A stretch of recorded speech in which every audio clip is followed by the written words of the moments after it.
Right. Thank you for joining us, Hermione. Um, Thank you for joining us for a first in a series of various interviews that we'll be doing with yourself and hopefully other Alliance members. Obviously, with yourself being the chairman of the ASI Alliance, it's your position to answer a lot of the questions that we want to position to you about what's been going on lately. So, just to begin with, and what's gone on, what's the thinking behind these mergers, as we've recently seen a failed merge attempt, and I'll let you elaborate on the phrasing of failed. But what was the idea behind it, and what happened? Yeah, so thank you. And I think this is really an opportunity for me to kind of really address the community directly. And so I'm quite happy to be here. And I'm hoping that this will give clarity to the community for a lot of things which I've heard, which I've seen people don't understand. So let's kind of, before we get to the current merger attempt, let's get behind and let's get kind of roll back some timeline. So we put in together three uh, kind of mature projects, which was Fetch AI, Singularity, and Ocean.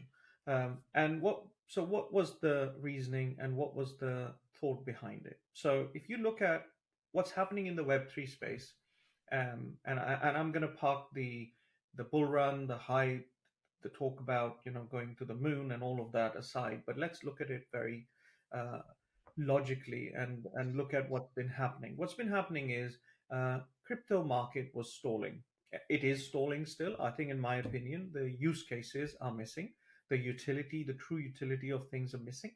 We have we have BTC, we have Ethereum, which has true utility. We have the DeFi space, but anything after that, which we keep trying to throw around and keep testing, has been struggling. AI is a technology which I believed, along with all the ASI Alliance members, is really got the opportunity to actually change that. You can actually bring true utility to Web3 using AI. So what we did was we looked at three projects who were mature. The teams were good. We felt that we had a very complementary communities. We had complementary technologies. What the thought process behind that was two prong. One, we actually create this tech stack which people can use, but also what is quite interesting and what is quite important is you have two sides. You have a supply side and you have a demand side. Yeah. So you need to build those two sides if you want traction or utility, true utility. What's if you look around in the whole crypto space, what you'll see is uh, one project will tend to build a component of this and would probably, if successful, would get both supply side and demand side. But if not successful, they will sit on either supply side or demand side, and they would struggle to kind of put the two together. So the premise behind mergers is in this. I mean, the Web3 tokenomic merger and the tech merger is to actually not have the conventional merge problems, bringing the team together too closely, kind of getting the finances together too closely. So leave that aside, just build the ecosystem. So if you now think about it, you have three ecosystems, even if they were equal, some was more, some was less, and they were complementary. They were not overlapping too much. I mean, if you look at the first three merge entities, our overlap was around 6%. So 6% of people held, for example, FET token, Ocean token, AGIX token, or one or the other. So only 6%. So now, if you think about it, if you think about the token holders now holding, let's say, the ASI token, which is the FET token, that's trebled in the first instance. So now all the token holders, so now you've just kind of added and built this huge community. Now, what with community comes interaction, with community comes either supply side or demand side. In this case, let's just say we have a community. So it depends in tokenomics terms, community is valuable, right? So what we've just done is we've actually added those three communities. Now, what does that actually mean? So if you think about how many projects have these big communities, they're limited in number, right? So you kind of start from that point and you put these communities together. Then you look at the tech stack. You have multiple various tech stacks and you have multiple tokens. So if you want to use one or the other, you have to kind of integrate with each other. You have to go through the bridges, which is a risk, which is all of that. What we are looking at is building a tech stack which actually is loosely integrated. So it actually runs together. So you have a customer who wants to build a solution, it can use the whole tech stack. AI doesn't just work on data. AI doesn't just work on models. AI works on doesn't just work on user interface. It works on all those things. So how do you go about in Web3 space and actually do a kind of a combined joint integration? It makes it very, very difficult. So you actually put all these technologies together, and that was really the premise of this whole merger which we initiated, and that went well, right? So we got all those three. But what we didn't have is, if I just kind of give you an overview, we had the data layer, we had the algorithms, which was so that the data was ocean, singularity was the algorithms, and the application layer was fetch AI, which is the agentic network. I'll keep them light, where we can, when we have our next interviews, we can go more deeper into the products. So, so we had those, but what is a very important thing here is also compute, right? So without compute, as you have seen, all these large LLMs, they all need compute. Or everybody's talking about GPUs, they need compute. Now you try and integrate that compute into the stack with other providers of that. It's a complexity. It's a value which sits outside our ecosystem. So what we did was we I mean, kudos, and we kind of got together. We've been looking at what is around and seeing how kind of an undervalued supplier. It's a supply provider. Kudo is like a supply provider of compute. What it enables you to do is build a layer where you can actually distribute compute to all the GPUs and compute providers. So, I mean, after discussions, after meetings, it became very clear there was a very complementary reason to actually add them to this whole thing. Now, I just want to kind of touch on that. Um, if you look at pre-merger revenue, pre-merger utilization of their network, um, pre-merger actually valuation, it's like they were valued. FDV was around 80 something million, right? So now, if you look at the current numbers, which Kudo I think published a few days ago, you have a 470% increase in revenue. You have 200% increase in utilization of their networks. So what that the reason for that is because when you add this to these communities, the utilization, and actually look at the ecosystem projects which will use that same product, you just trebled it, you quadrupled it, which they didn't have that reach. So an equivalent, if you look at those numbers in equivalent terms, kudos compared to its industry kind of competition is valued at 80 million, and some of them are valued at 2, 3, 4, and 5 billion. Now, if you look at the comparison, what you've done is you've taken an 80 million value, you merged it in here, and actually unlocked $2 to $3 billion worth of value. So it makes sense to do it because that value, I mean, it might not have flown into the ecosystem right now, but it will flow into the ecosystem because token value depends on community, it depends on utilization, token velocity, and really the ecosystem. Who is going to be the supplier? Who's going to be the consumer of it, right? So the revenue has to flow through. So now, since the Kudos merger, the revenue through our network, which is the ASI network, has doubled. Our validators has gone up by 25-30%. The value sitting in staking contract has gone up by 250 million, 300 million. So you can see value is flowing. What it's not doing at the moment is not actually translating it into the token price increase, right? So That was going to how? be my next question to you. Just yeah, sorry, hey, just Yeah. to say with the brand value and the tech value that you're building within the tech stack, and how does that bleed into the token for the community to feel? How can you get it for us to feel like it's tangible value? Yes. So I think that's, but as you can imagine, this is not a small task. Nobody's done it. Nobody understands the dynamics of it. We're doing it first time. It's it's not as fast a process as minting a meme coin and sending it to Moon. So this is true value that we're trying to bring, and that true value will just take slightly longer to come in. But let me explain how this will actually flow into this. So the way it will flow into it is, um, the revenue will increase.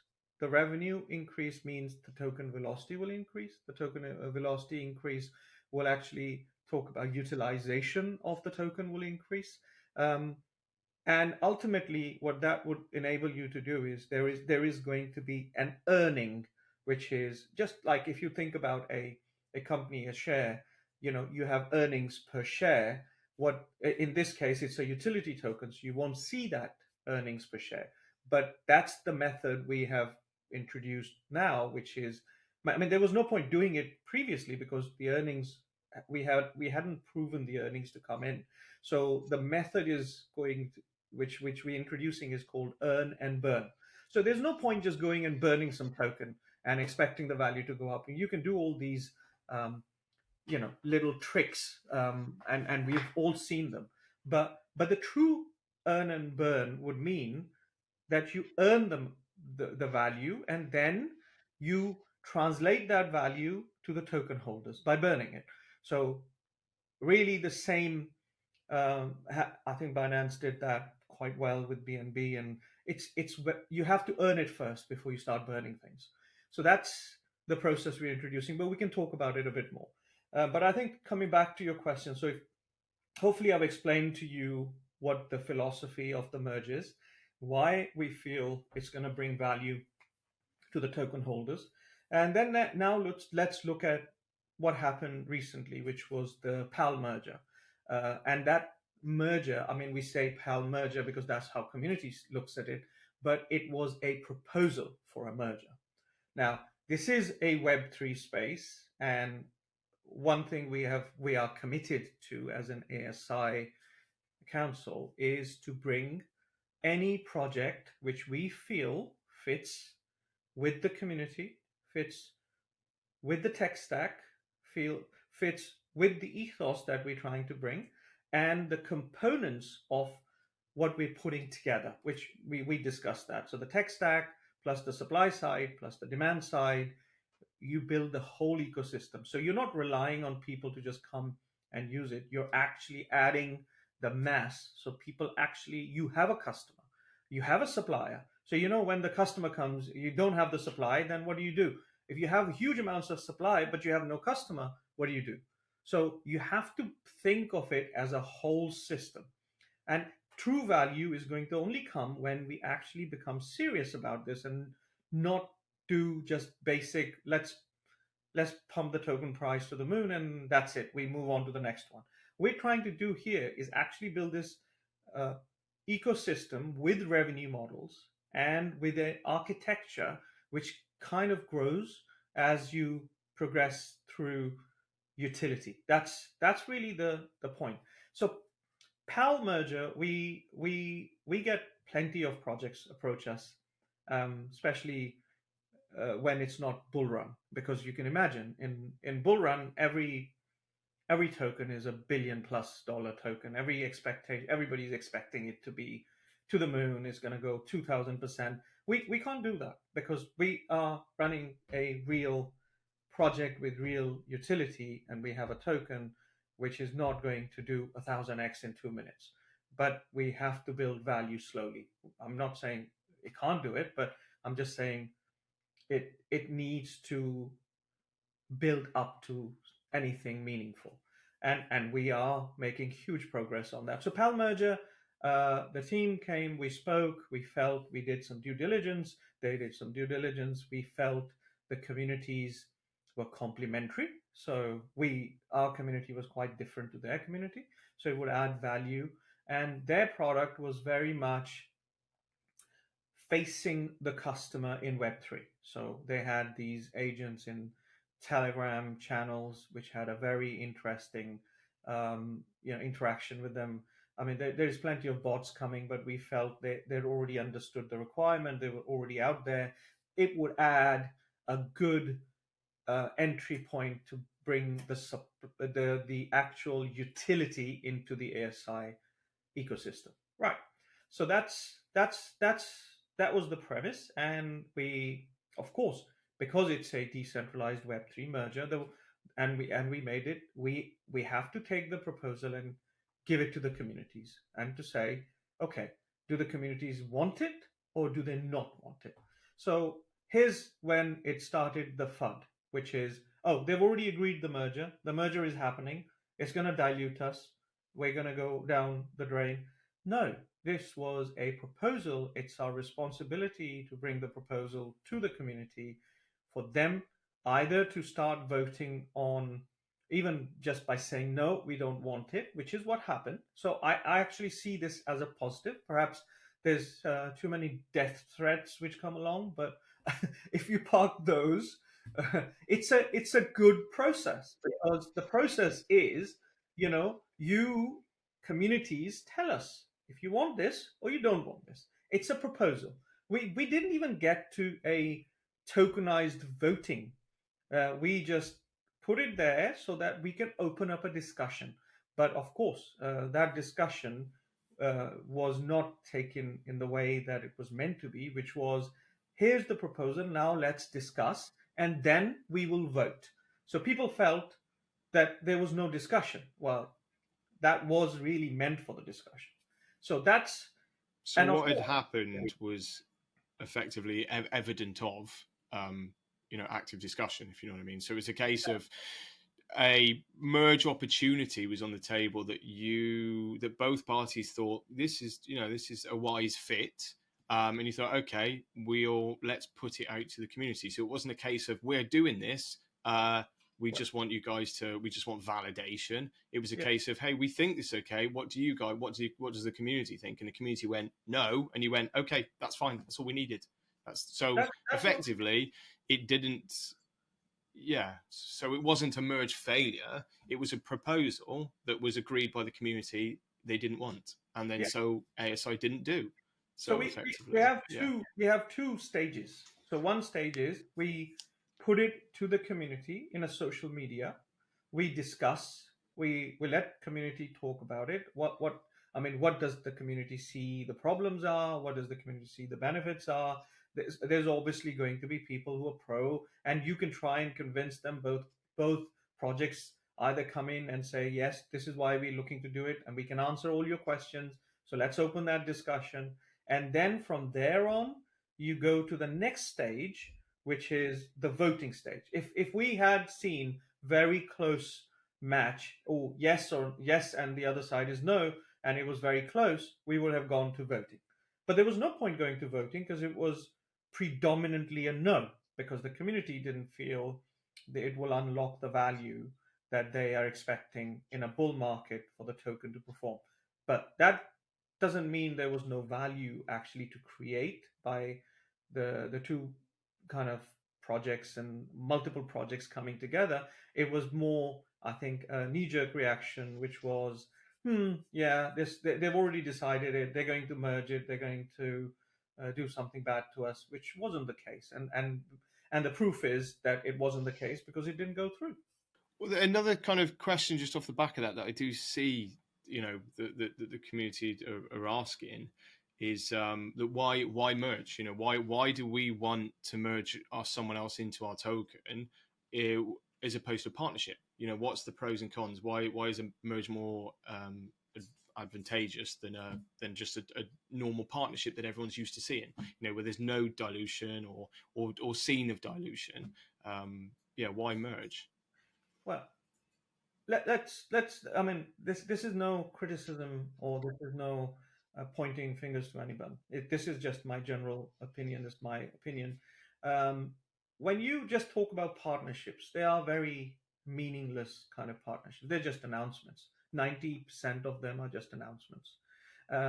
It's okay to do one. That's fine. We did actually do a partnership with PAL a year ago as FET Fetch, when we were Fetch before the alliance. This was, and we actually worked on it, and they actually built the agents and they put them on Agentverse on our agent exchange.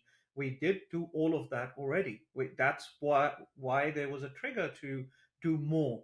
But what you realize is that, so what's the objective of the projects? The projects want to build their ecosystem. They want to build their product. So they're not interested in, kind of, for a short period, you can have a burst of interest to create and announce the partnership and build something small to actually showcase it. But if you really want to do it, and this is why one of the reasons why these partnerships in Web3 are very weak, is because the objectives are never aligned that well. So you kind of want to build agents yourself, Fetch wants to build your agents yourself, and we want to go into competing with each other. So what would happen is generally the partnership is not necessary because Fetch has an agent framework. We just don't have the customer base, which PAL had the customer base, but our technology was stronger in terms of what we have in the backend. I mean, of course, they can build the technology, and we can also go in and compete with them in building these agents. But rather than do that, what we felt was more interesting was to bring the communities together and do a more deeper and more meaningful partnership where we don't have to keep exchanging tokens between the products. So I mean, the agent uses PAL token, the PAL token that gets converted into FET token, the FET token gets converted into some other token. Rather than having those, I mean, it's not efficient. If you're building a product, it's inefficient. So the deeper, call it partnership, but the deeper merge in terms of token makes sense. It also brings all the communities. So now, if you think about it, if the biggest community is, let's say, 10 million people, and we are at 2-3 million people, and PAL brings another million, you now just added complementary community to the whole thing, and which means that your marketplace is just increased exponentially as well for them. So the project which is merging, they now just gain another 3 million people to sell to. So So obviously it widens the exposure to obviously the projects and the token. It keeps things instead of moving between exchanging between tokens and then accruing sort of gas fees and time. But obviously by bringing more people in, more audience, more community in, it within a merge, isn't there a risk of value dilution, or token dilution within bringing more in? well, that's a great question, because that's a question I think community has been asking constantly. But let's just do a thought experiment here. I mean, you have 10 glasses, you have one jug of water, you distribute the jug of water to 10 glasses. You now add 10 other glasses, you still have the same jug of water, you distribute it to 20 people, you have done value dilution. Understood. But if you have 10 glasses of water, you have two jugs instead of one. Um, the next jug gets distributed to the next 10. That does not have that value dilution. You don't actually dilute value, because what you've done is you've brought in some new community. You're only adding tokens of the new project to distribute to that community. Just a name change, effectively, because you've minted those tokens which are equivalent in value to what they already hold, and that value does not dilute anyone.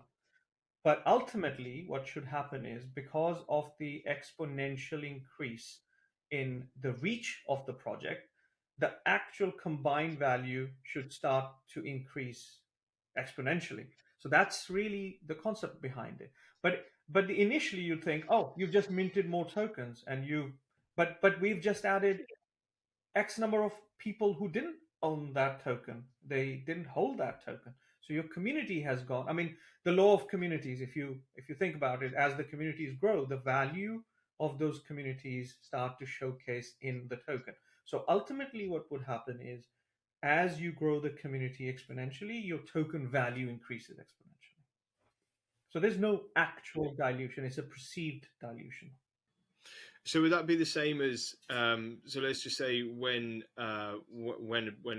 you merge a project, merge your tokens, yes, to us it looks like there is more tokens in circulation, but what we're saying here is the funding to maintain a market cap to create an equivalent price is also provided. So actually there's no value dilution within it. Much like within history, when you looked at countries merging into the euro, so to think, would that be a good example, sort of thing? So like if you had, I think it was it francs within France, you would, yes, 10 francs wouldn't be 10 euro, but if you had sort of excellent, the value that was in your bank would be the same value that would be once converted to euro. Is that what you're saying? Even though there was multiple parties coming into it, there was no, you didn't ever, for every country that joined, you didn't have dilution, sort of thing. Is it quite a similar? But in this case, what is quite interesting is that because it's a technology based solution, the value of technology increases exponentially as you get utilization, as you get better technology into it. So if you think about what projects there are at the moment, and I think I gave you an example of Kudo. There is also example of some agent based systems, but let's just take Kudo because that was the first merge which went successful. If you think about what Kudo is, it's a decentralized compute platform, right? And I think if you look around, you have three or four, five more other uh, platforms of similar ilk. So, and if you now start comparing the number of GPUs, number of revenue coming into the system, and if you compare all of them, uh, the other projects might have valuations of 2 to 3 to 4 billion. Now, where do you think that value has gone? It's not disappeared. You've now got a project which is doing twice as much in the revenue, twice as much in GPU compute supply, twice as much in utilization. So ultimately, the market will see the value flow back into the token. So let's say if I merged a we merged a project worth 80 million or 100 million into a 2 billion market cap ASI. And if that true value of that 80 million is a billion, then that billion ultimately will flow back into the token holders because you've got value creation rather than value dilution. Yeah, and this value goes to all token holders, not just a compartment of. Yeah, but just to go sort of touching on to that value and revenue with the ASI alliance, with your sort of product development that we've seen recently, what are your primary revenue streams for the alliance? That will bring those inflows in, and we've discussed kind of like brand value and all that, but this is like from a revenue value, contract value standpoint. How is the ASI making money? Yeah. So let's look at what we are building and then look at what we already have and what is coming very soon. So what do we already have? So we have a network which is a Cosmos based network, which is ASI network that has I think uh,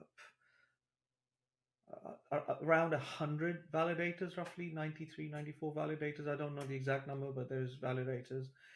We have a staked amount of roughly 500 million approximately, which is sitting there. Now, even if I just look around and compare with all the other Cosmos-based ecosystems, I mean that network just alone has some value, right? So that's one kind of value, and it generates fees for transactions. It generates fees for staking. Then you have deployments of smart contracts on it, which I'll come back to in a minute. But they're AI based, agent based, AI based, machine learning based. So we'll come back to that. So you have this network, So now let's go back to what we're actually trying to build here. What we're trying to build here is a tech stack which actually brings people to use it, from the people who are actually going to be the consumers of this tech stack, and the people who are going to be supplying uh, real world assets. It will be supplying the deep in assets. It will supply the machine learning models. It will supply the intellectual resource into it.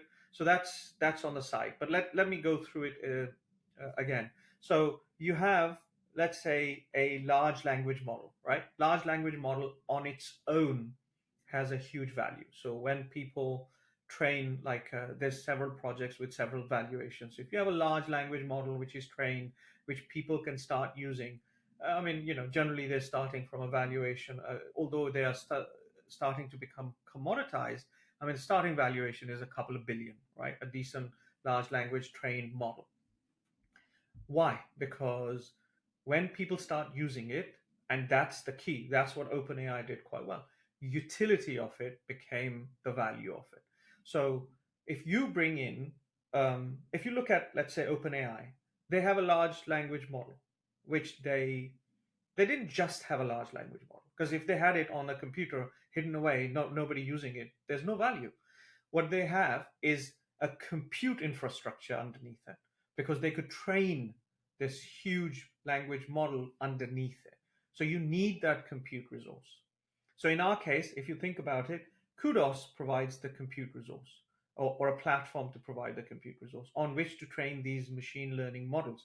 So large language models have value. So that's, and they generate revenue. Okay, so that's the revenue generator in this case. How do you use these models? You need a way to use these models. The way to use these models is the agent network, because the way we're going to move forward is not going to be websites, it's going to be agents, it's going to be agentic networks. You're going to communicate with your agent, who will capture your intent, and it will execute based on that. But it can't just do that on its own. It needs the whole infrastructure to do it. It needs to go down. It needs to use the machine learning model to tell you what the intent is. The machine learning model needs the compute to kind of give you that insight, and that goes back to the agent, which then decides what to do, and then it has to go out either to the community to respond, or it will have to go out to the supplier to do something. So you need the whole infrastructure to actually unlock the true value. If you do just small components, it's quite a lot of work to bring all of it together, especially in the decentralized space. So hopefully I tried to explain it, but please just come in with any questions if it's not clear. I was just thinking that, very recently we've seen quite a lot of news, a lot of information about ASI Create, which is one of your sort of products that has been working towards and recently been announced at the SNEC, the ecosystem conference at DevCon. Ben Goertzel recently mentioned about ASI Learn, and then very recently we've seen within our content there's references of ASI Train, which has been kind of recently, which is soon to be properly announced. But how do these align with your long-term sustainability goals that we're just kind of touching on with revenue and product? Yeah, I think that makes perfect sense. We'll go deeper into this in our next kind of iterations of this kind of discussion. But let me start right from the basics. The Create is the more consumer, customer facing product. But before I get into the detail, as we discussed, what are we trying to build? We're trying to build a way where we can build machine learning models. ASI is a AI initiative, right? So everything we do needs to bring AI to life, AI to commercialization, keeping a long-term view of AGI. We need to go there. We need to have the resource to actually train AI machine learning models. We have to have interfaces to actually go out and actually bring utility into the system. So all these things is what we are kind of working with. So it's not a small task that we have taken on, but it's a task which I think is worth taking on. So let me start from create. So what create is, it enables you to build applications which are going to be the new wave of applications, which is going to use agents, which is going to use underneath agent technology, the network of agents, to execute tasks, to carry out things, to make payments, to receive payments, to actually um, do a booking on travel or find something that you're looking for. So it kind of covers the search, but just by having like fetch agents doesn't solve the problem. Because why? Because you need to go a little bit underneath. You need to have the cognitive layer. You need to understand what the objective is. You need to actually then orchestrate the task. So you need knowledge graph to actually do the search and discovery in the right way. You then need to go underneath another step where you're actually going to actually build these machine learning models for reasoning, which bring the singularity kind of adds to it. And underneath that, all of that doesn't happen unless you have data. So you have to bring data. So Ocean brings the data. Uh, None of this works unless you have compute, because you have to train with the data to then generate those inferences, which then get used into the agents. So now that's the whole stack. So we've kind of broken it down where create is where users can build applications, where developers can build applications using all the technology that is underneath, without going into the technicality of it. So you can just say, okay, I want to use this, I want to deploy the graph, I want to deploy this agent, I want to host this agent, and I'm going to run it. That's create. So you're creating applications, you're creating value, you're actually bringing different use cases into this. Because you're a developer, you're going to create it, and then on top of that you can actually fund it, because you want to try it, because that's the objective, right? So now you have the tech stack. Don't worry about the tech stack. You can get everything you need to build it here, and then you can actually even raise money against it. Now, it could be Web3 funding, it could be just grant funding, it could be Web2 funding. I mean, it doesn't matter, but you do need funding to commercialize something, right? So that's where we kind of going with create. In terms of learn, you have, okay, you have this reinforcement learning loop. Why? Because your applications are going to bring some data in, because you're now capturing the whole stack. So when somebody builds an application, the data it generates needs to go, and you need to learn back from it. So that's what you're kind of bringing into learn, agent to agent learning, reinforcement learning. So you kind of all those different elements which can do, perhaps not too interactive with the user, but underneath it's doing the learn. And we will involve the community to kind of come and actually have ownership there as well. It can have ownership on the create side, it can have ownership on the learn side, and then underneath it, which is the starting point, really, we're going for the consumer side, but really tech side, this is the starting point, which is um, ASI train. So what that means is you build these machine learning models, and we're going to be building foundational models. So if you look at LLMs, LLM is a foundational model, but for language. But that's the beginning. We kind of that's not we haven't even kind of done anything. It's the tip of the iceberg, really, because to do anything, either research and science, which is discovery. I mean, you need to build foundational models for each and every vertical. And I've talked many times about different verticals and bringing value to those verticals. So this is so Train is a platform where you'll be able to train and actually participate financially, economically, to build these valuable machine learning models or AI models, which are going to run different verticals. So, for example, robotics as a vertical, you will build a foundational model. Because if you think about LLMs, they are large language models, they're foundational models, which can be used in millions of ways. So the same applies to robotic models, physics models. How do you do physics computation. LLMs can only take you in terms of language, but to actually execute something, you have to go down and actually dig into the vertical. Same as protein folding model, like AlphaFold 3, which helps you. It's a foundational model to take molecules, to take proteins, fold them. Uh, all these models themselves is a huge, huge value. Each single model is billions of dollars of value, but they need to be trained. They need to be fine tuned. They need to provide inferences. So you need to build a whole stack to actually not just train them, but to provide a pipeline where people can actually take the inference, a pipeline where people can actually use it. And what do they use it for? For example, one of our foundational models we're going to be deploying on train is drug discovery models. What's the value if you can actually get an inference without training the model? So that's the train. So the stack at the moment looks like, and then you have the ASI compute, which is what we have added as kudos, and that's already there. So now that is the stack. And that stack, we will of course discuss this in more detail. You'll see plenty of documentation. But the initial, we've done the compute. The compute platform is already there. We will now release ASI train so that you can see how we're going to build these machine learning models.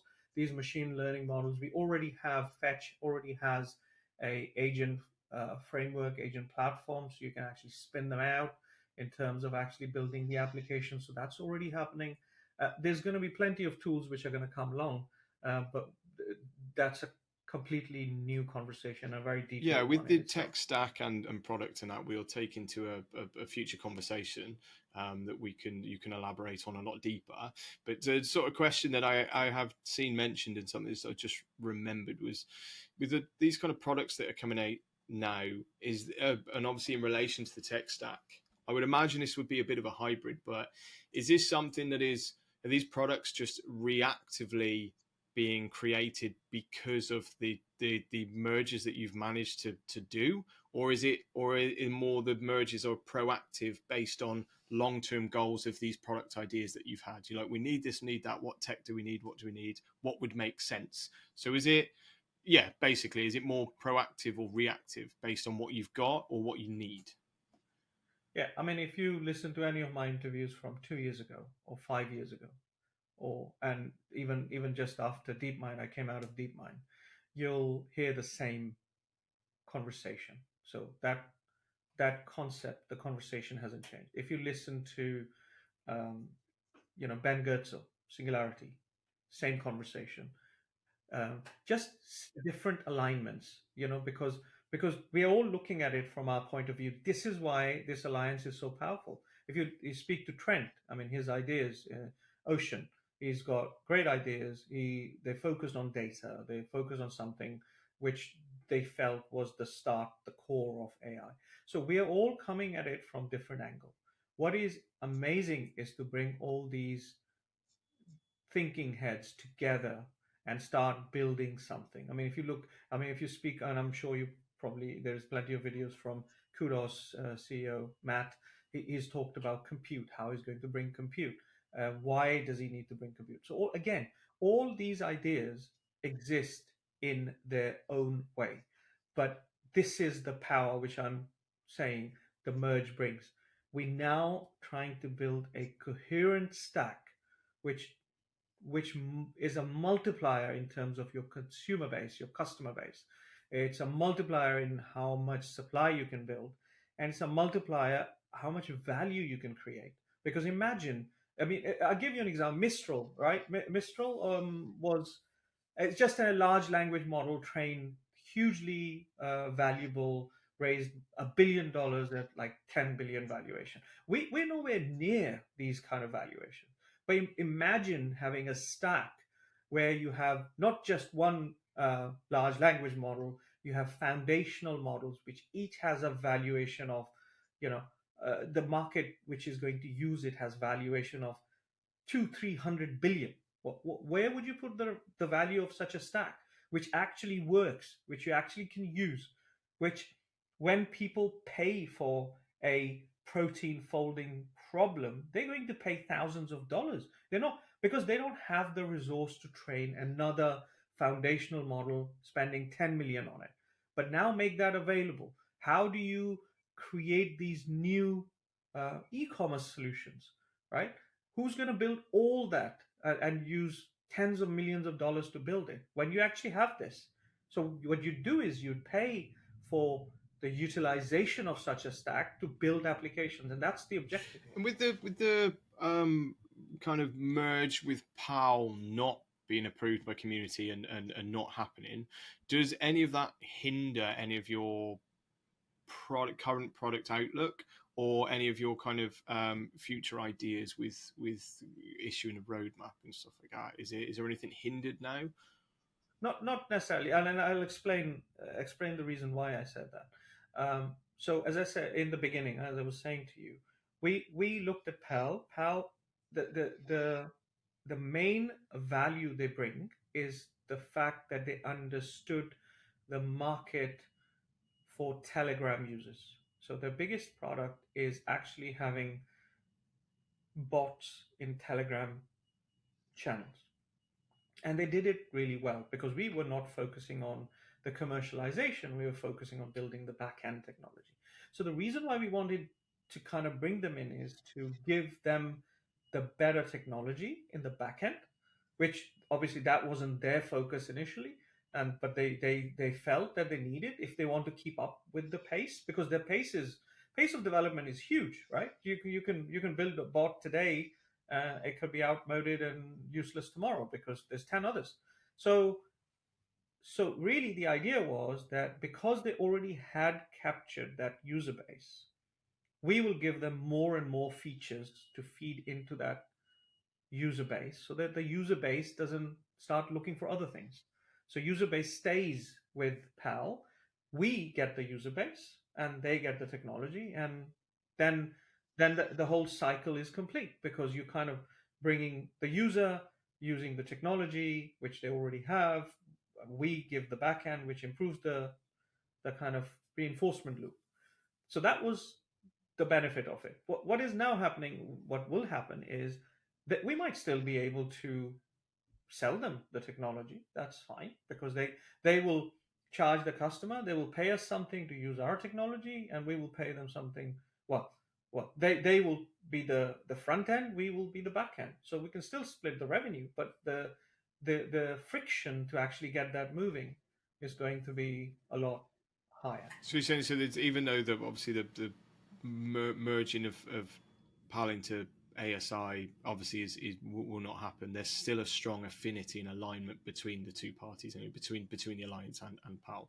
So there's probably future ways you'll see of us working with PAL. Absolutely, they could be our customer, right? We could charge them. They could use the technology, and they can attach it to their bot, and they can deploy that on Agentverse so that you can have different multi-channel communications. You can have cross-channel communications. So all those things can happen, which they don't happen right now, but they can using the technology in the backend, and that was one of the objectives. But so that we keep on top of it. So I mean, what happens to those agents, to those bots which are sitting in Telegram, if they fail to bring new technology? Somebody else will come and take them. So for them, it was quite useful to actually be part of a much bigger back-end technology player who can keep churning out new technology to make them, stay relevant in the market. What happens if they can't build that much technology? Because their focus was not that. They have a small team. We have a much bigger team. We have much bigger resource. We could actually spin out more and more technology to them. But in the short term, perhaps. Exactly. They stay, they become our customer, we become their partner, we kind of share the revenue, and that's it. Discussing kind of about revenue and reactives and proactives and that, you mentioned earlier about earn and burn mechanism, and it's been, you mentioned it on the recent spaces. How does this kind of tie in with the long-term product roadmap? And also, is this something that you've just injected as a kind of clawback to get community incentive, happiness, back up community morale because of what's happened recently, or is it something that you already it was in place, existing, and it's something you were just looking to work towards? So let me evidence my thinking in the sense that I mentioned to you what we said.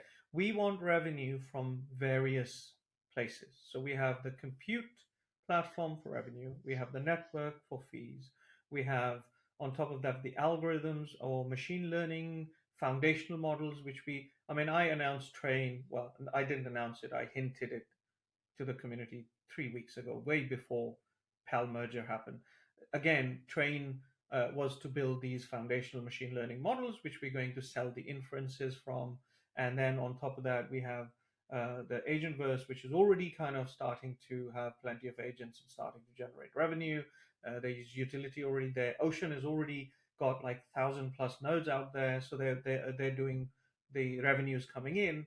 Kudos already has the revenue coming in. So all the revenue is coming in, and we wanted to scale it even more before we kind of fully announced the earn and burn. So the point is that the whole idea of translating revenue and the earnings of this whole alliance as an ASI alliance has to somehow be translated to the token holders.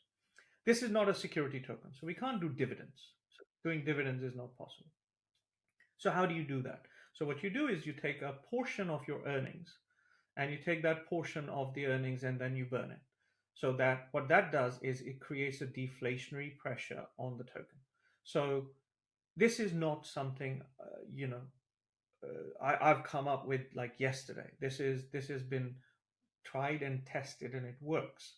The problem you have is when you just go out and for no reason start burning the token, right? So what you do is you actually lay out the value first. You kind of merge these projects together, then you take the revenue, and then you start burning the tokens to distribute value back to the token holders. So that was always going to happen.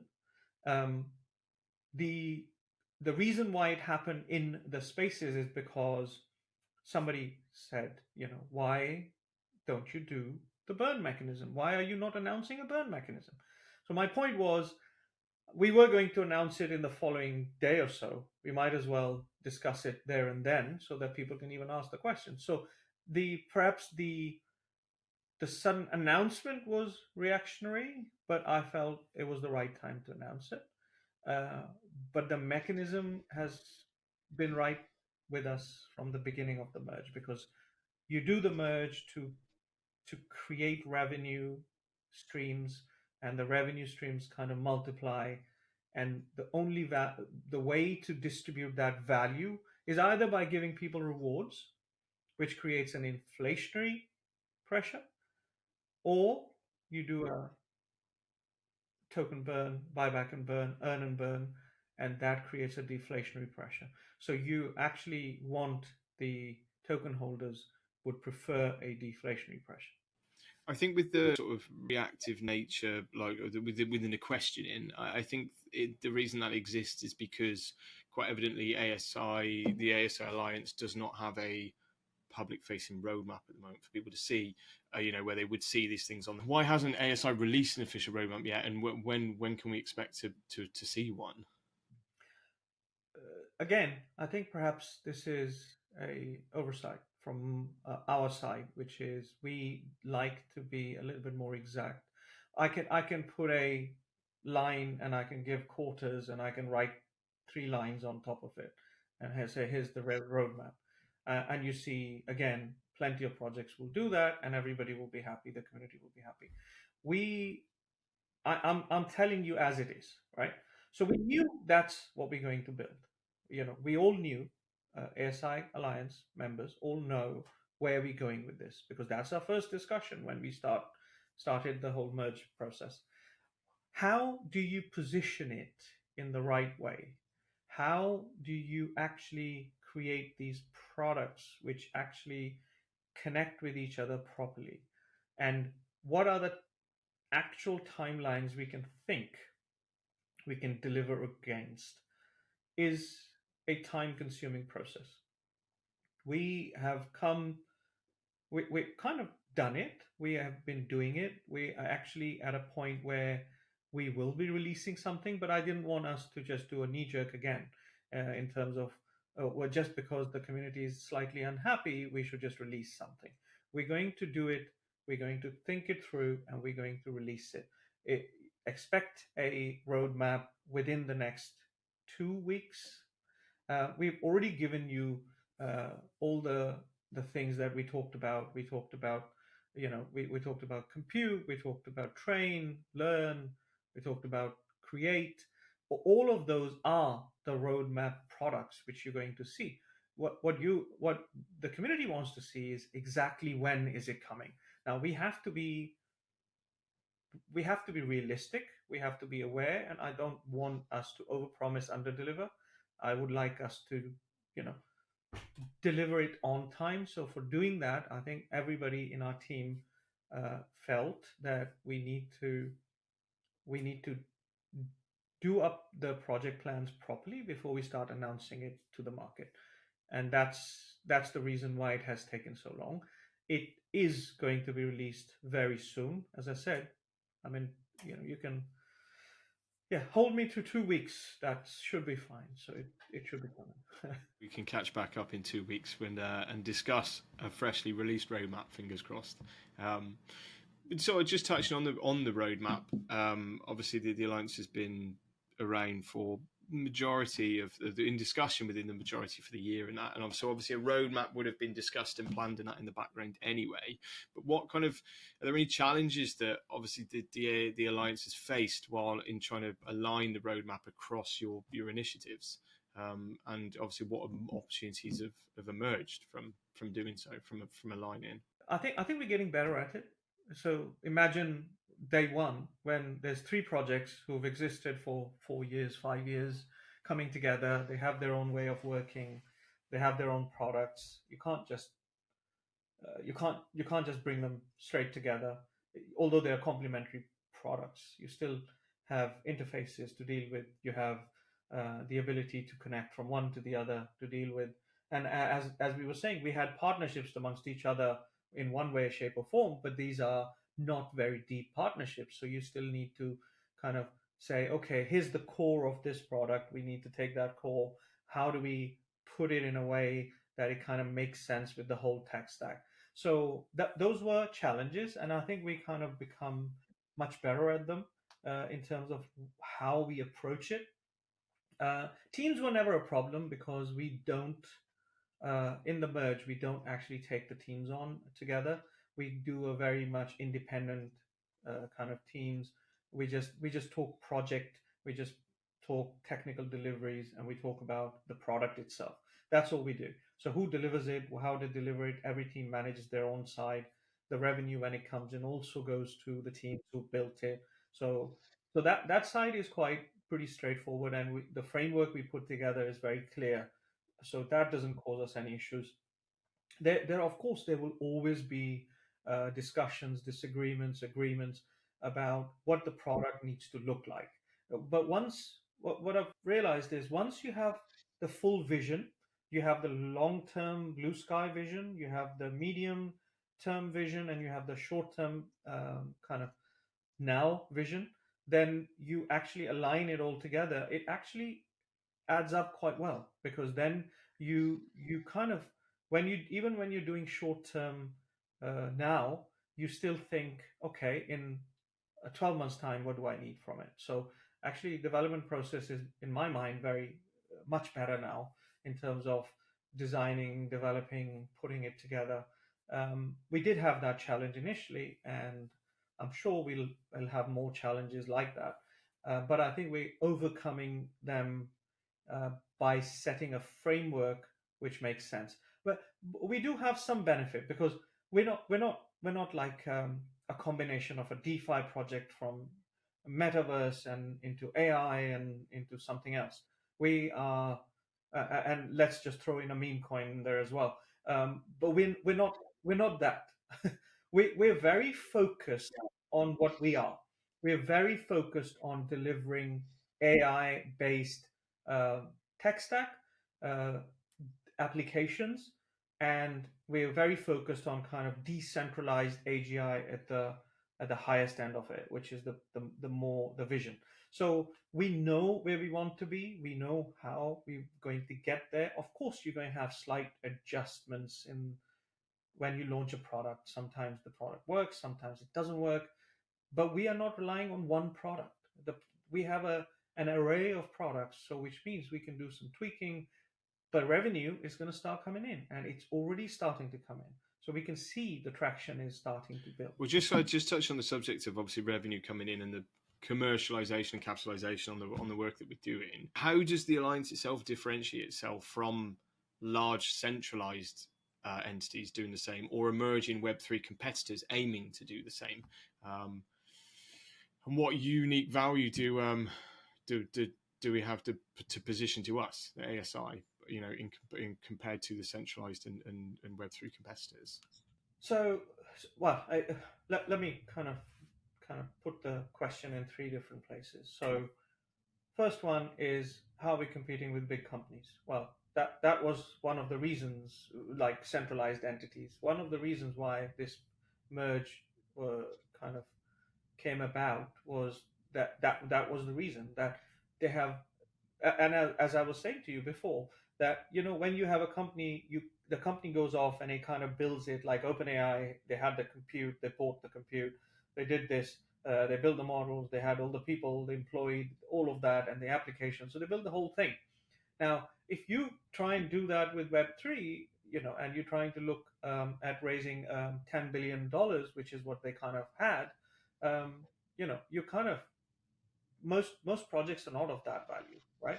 So you need something of substance which can actually not only just commit to such a big task, but also has market capitalization, the valuation, the understanding, the actual amount, the team. And building the team is not easy in this kind of space where you're not going to find people again. Even in centralized entities, you're struggling. So what was a really natural way to doing it is that these projects which are running themselves, and they want to run their own spin outs. I mean, it's like the same in centralized. You have all these startups. You kind of bring them together and you align on the goal, and you deliver something which a centralized entity can do, but in a very decentralized manner. So that was the premise. That's, of course, that has worked. I mean, community might not feel that way because the token price hasn't appreciated for them. That will come, but the product itself, building that in, it's not a competition. It's a viable alternative. I always call it a viable alternative because when you it's your choices. Either you're going to use Amazon or Google Cloud Service, right? It's your choice. You can actually provide a viable alternative. Then you have a chance of doing something. The problem we have in Web3 space and crypto is there is no viable alternative because you have these little tiny pockets of very kind of insular token communities which don't want to really, they just want the token price to go up, and that's about it. So to build that whole stack together and then actually provide that viable alternative is what we are aiming for. So there are challenges, and we saw one recently with the merger, right? It's a democratic system. People can say yes or no. You have to observe it, you have to obey it, and that's what we're doing. Makes it slightly more difficult, but then you have the positive sides, which is you are bringing these teams together who are motivated, they want to do it, they know what they're doing in that little piece. And if you let them go and do that, that accelerates the process. So it's quite an interesting dynamic there. Although we have challenges, we do think the smaller teams who are motivated to do exactly what they want to do, and if you align them with the vision, then they can deliver way, way better value. So that's kind of what puts us into the Web3. And then, of course, there's going to be competition in Web3, but we call it co-opetition, right? That's cooperative competition. So we don't. I think the market is so big. I don't think Web3 has anything to worry about because we're like Biggest project is what, 10 billion. I mean, nothing. It's nothing. What is coming? What is one of these models on ASI train could be valued at 10 billion on its own. That's the kind of scale we're looking at. We're not even thinking at this point in the scale. Would are there any plans for future partnerships, collaborations, or dare I say it, merges that would further strengthen what the alliance can offer, but also to sort of just to accelerate your existing roadmap or plans? Yeah, so I think once the market understands the dynamic and sees the value flow through in the merge, then we will still look to do more merge. I think for the minute, we've just said, okay, the market does not believe in it, market does not agree with it. So we're going to pause that. Partnerships are quite an interesting thing. We touched upon it before. You're building a Web3 space. What we all keep like to say is, oh no, these the centralized entity, they're the baddies. We're going to do this decentralized, and then we get obsessed about forming partnerships with centralized entities. Now, it's an oxymoron. It's like, I don't. How would you get that both sides? We get very happy if some partnership with a centralized entity materializes, um, but then in the same breath, we say we are decentralized, so we don't want control from anybody. So I think it's quite, yeah. I don't really think that makes too much sense. Some partnerships are valid and true, as long as they're bringing some use case into the space, as long as they're bringing some consumer into the space. And that really is where our core focus needs to be. How do you bring utility to Web3? Because there is not that much of a utility. Our biggest utility today is meme coins. I mean, we have to be really serious with ourselves. Where is this going? I mean, science and technology, DSci, all of that has got so much potential, and it fits in. AI fits in with this whole Web3 space. We need to make a concerted effort to bring those use cases. With the kind of meme coins just touching on, obviously this is not ASI related. This is more question position to your thoughts and feelings. Do you think, obviously with the amount of inflows going into meme coins, but then the amount of wealth that they're creating for people and that, do you seeing this as something long term, or do you see it tulip mania era, if you get the reference, kind of thing? Again, I think we have some diehard fans. I'm not saying. Okay, let's just start from first principle. There is something which people want. It's a product. So I can't say anything negative about it. There is huge demand for a meme coin. So it's a product. So obviously it's okay. I mean, it is what it is. It's a product. And so that's how I see it. It's a market, which is a product. This is not ASI's product. This is not what I want to buy as a product. I mean, there are 10 cars. I choose one car against all the other 9.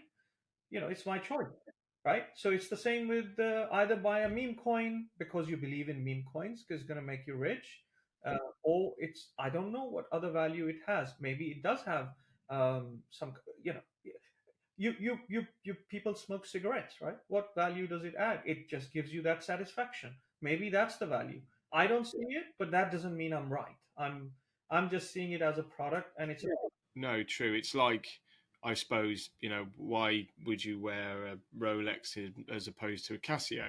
And the reason is because of the way it makes you feel. That's the only reason, the way it makes you feel. And it's the same with this kind of stuff as well. It's a huge market, right? So luxury goods, huge market. Preferences, huge market. So I mean, it's the same as NFTs. I mean, NFTs, do they still have value?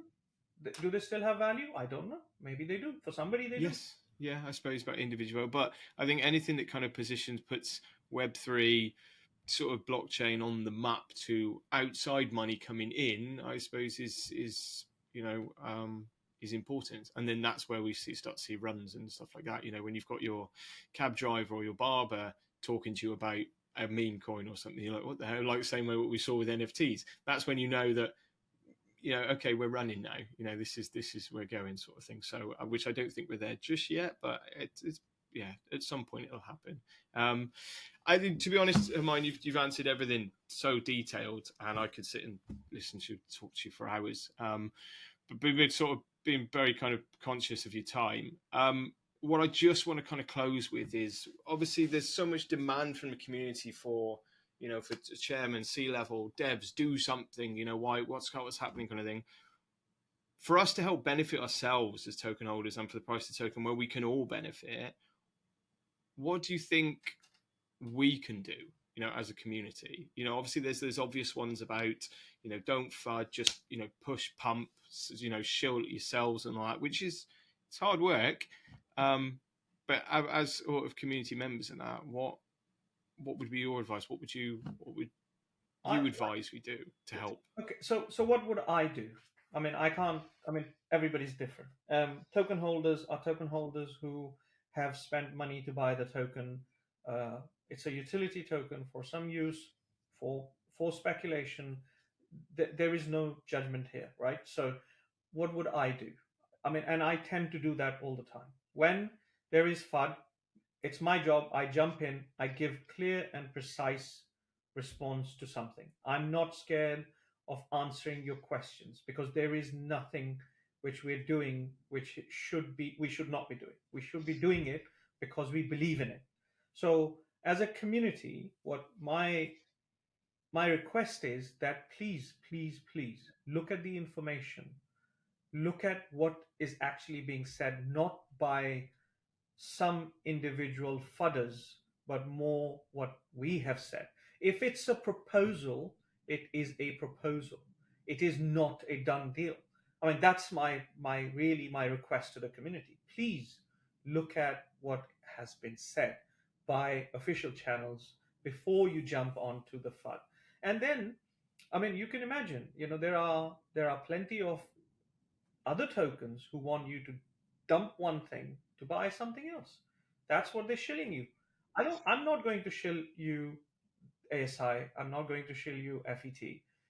It is what it is. And I said, we're not a meme coin. We're not going to do a 1000x like a meme coin. We are building something which will over time accrue value. Maybe we're not, maybe we're not as fast as the value accrual in a meme coin, but trust me when I say we're building stuff, and building takes time. We have proven it again and again. Look at where FET started from: 6 cents, 3 cents, 2 cents. Look at where we are today. And that comes by building value. We're building the value for the right vertical. This vertical is here to stay. It's AI. It's only getting bigger. It's only getting started. We haven't even started seeing its impact in science, in building technology properly. The exploration, new technologies. This is all coming, and we need to bring it to Web3, because the ownership sharing of Web3 is really the way to go, in my belief. And that's what I'm going to say is, you have to assess what this project does. It might not be the best project in terms of the 1000x that you're expecting in a bull run, but we were there in the bear market too. We've seen when the whole thing crashed, and we were still there, and we're still here. Well, it's not only that. It's a case of, in 2 or 3 further bull runs, because as we know, everything's cyclical. Not just this bull run, but the next one after that in X amount of years, and the one after that.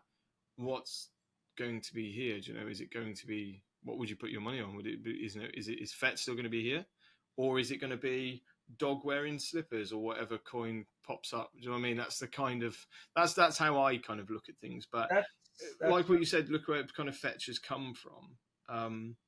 You only have to look at the look at the chart over the last 15, 16 days to see. But people don't zoom, we always say, if in doubt, zoom out. A lot of people are still fixated on 24 hours or even 7 days and that. But you only have to come out just twice that amount. Just come out by 15, 16, and you can see, a fetch was at 110 to now where it's sitting at 130 and that. So, we've seen up from there. But, sometimes people need to gather thoughts, and if in doubt, zoom out.